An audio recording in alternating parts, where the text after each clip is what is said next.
படம் ஒரு experimental movie அப்படின்னு சொல்லலாம். ஒரு வித்தியாசமான கான்செப்ட், புது டைரக்டர் பயங்கரமான கான்செப்டோடு வந்திருக்காரு.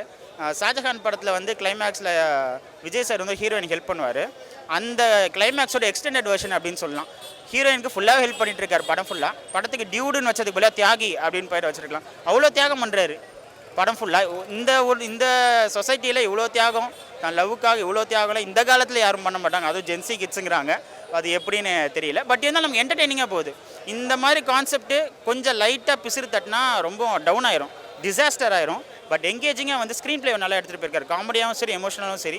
அங்கங்கே வந்து சாயோட மியூசிக்கும் வந்து ரொம்பவே நல்லா எடுத்துகிட்டு போயிருக்காங்க. இது ரொம்ப டிஃப்ரெண்ட்டான லவ் ஸ்டோரி அப்படின்னு சொல்லலாம். அதான் வந்து அது சஸ்பென்ஸை நான் இது பண்ண விரும்பலை. ஷாஜஹான் கிளைமேக்ஸ் எடுத்துக்கோங்களேன், அதோட எக்ஸ்டெண்டட் வெர்ஷன். அது எப்படி வந்து ஒரு ஹீரோயினுக்கு அதுலேருந்து எப்படி கொண்டு போகிறாரு அப்படின்னு தான். ஸோ கண்டிப்பாக இந்த மாதிரி ஒரு ஸ்டோரி வந்து தமிழ் இண்டஸ்ட்ரியில் வரல. பட் ஓடிடியில் வரும்போது ஃபேமிலி ஆடியன்ஸ் வயசானவங்களுக்குலாம் எப்படி ரீச் ஆகும்னு தெரியல. இப்போ தியேட்டருக்கெல்லாம் பார்க்கும்போது நல்ல என்டர்டெய்னிங் படமாக இருந்துச்சு.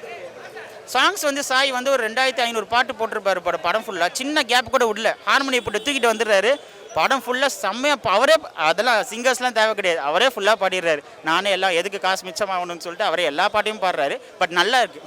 ஸோ அதுதான் பிரச்சனை, அறுக்கலை. ஸோ அதை வந்து அந்த படத்தோட ஒரு பாசிட்டிவாகவும் இருக்குது அப்படின்னு சொல்லலாம். அது ஒரு டிஃப்ரெண்ட்டாகவும் என்டர்டெய்னிங்காகும்.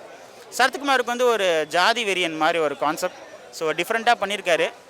ரம்மி நாயகன் அவர் வந்து இப்படி ஒரு கொஞ்சம் கிரிஞ்சாக இருக்குமோ அப்படின்னு சொன்னால் அவர் வர்ற சீன் எல்லாமே வந்து கொஞ்சம் டிஃப்ரெண்ட்டாக இருக்குது, நல்லாவும் பண்ணியிருக்காரு.